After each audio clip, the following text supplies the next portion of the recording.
La interpretación judicial de la Constitución en México tuvo un repunte significativo con el surgimiento del juicio de amparo.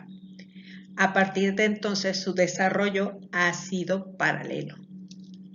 La ley de 1861 sembró el germen de la publicidad de las sentencias de amparo, establecida en los artículos 12 y 31, conociendo y contribuyendo a la unificación de los criterios judiciales. Asimismo, el artículo 31 de la ley decretó la publicación en todos los periódicos de las sentencias pronunciadas, en todas las instancias.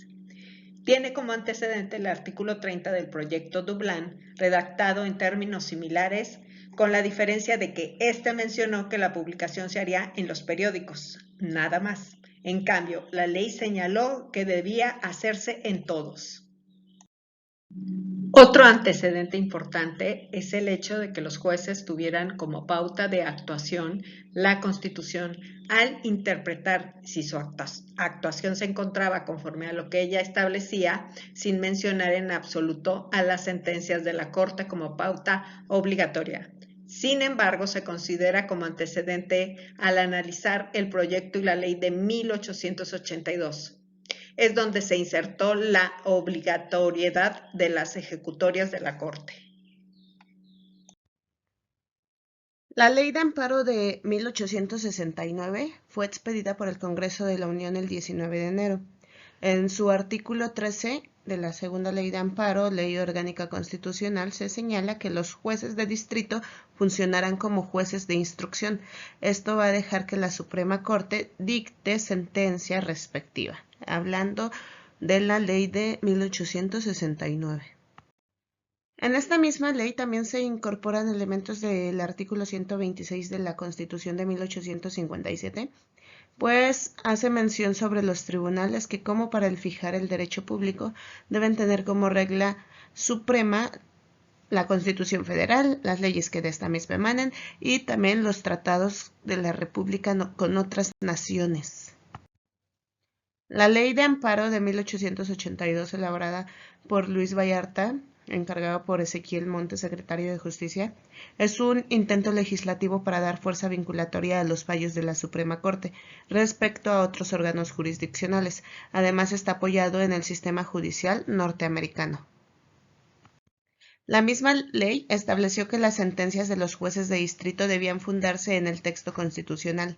Además, otorgó a las doctrinas de los autores el carácter de fuente formal del derecho, lo cual le dio una importancia aún mayor a esto.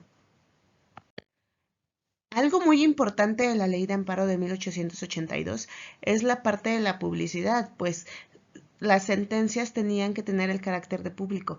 Además, en el artículo 41 señaló que cuando una sentencia no fuera aprobada por unanimidad, la minoría debía manifestar por escrito los motivos de su decisión y estos mismos motivos iban a ser publicados. Código Federal de Procedimientos Civiles del 26 de diciembre de 1908. Consagración definitiva de la jurisprudencia obligatoria de la Suprema Corte. En esencia, es la misma Ley de Amparo de 1836, o cuando menos algo muy parecido. Es la jurisprudencia quien determina su integración a la ley en los artículos 785 y 788. La motivación en dicha ley es la siguiente: que los tribunales, para fijar el derecho público, tuvieran como regla suprema de conducta a la Constitución Federal, las ejecutorias que interpretaban, siempre y cuando sus ejecutorias estén conforme a la razón. En su artículo 786 se indica que la jurisprudencia no debía apoyarse en una sentencia aislada, sino que era, en su esencia, revelar la manera más acostumbrada de entender a la ley, lo cual quedaría revelado en el concurso de varias resoluciones.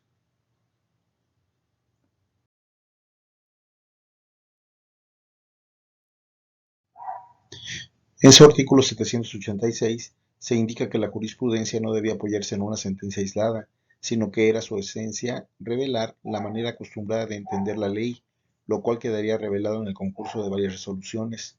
La jurisprudencia debería de obligar a los jueces inferiores o de distrito, en coordinación con la Constitución, a menos que aduzcan razones para no efectuarlo. En su artículo 788 se menciona que si la jurisprudencia debe producir algún efecto y éste se relaciona de algún modo con el interés que debatan las partes, justo es que se invoque en el debate, y poniendo la obligación de fijar por escrito al sentido de la jurisprudencia obligada. Constreñir a la Corte sería obligarla de alguna manera a los precedentes de sus resoluciones, sería asimismo la imposición de un dogma. Siendo racional, cuando la Corte cambie de la jurisprudencia y haga constar sus nuevas razones que tuviere, necesita argumentar por escrito las razones. Los requisitos para formar jurisprudencia se establecen en el artículo 786, el cual señala: las ejecutorias de la Suprema Corte de Justicia votadas por la mayoría de 9 o más de sus miembros constituyen jurisprudencia siempre que los resueltos se encuentren en 5 ejecutorias no interrumpidas por otra en contrario. En el artículo 785 se delimita la materia a la que podía referirse la jurisprudencia de la Suprema Corte en las ejecutorias de amparo, siguiendo las ideas establecidas en la Ley de 1882. Se señala que de esto solo pueden ocuparse Constitución y leyes federales.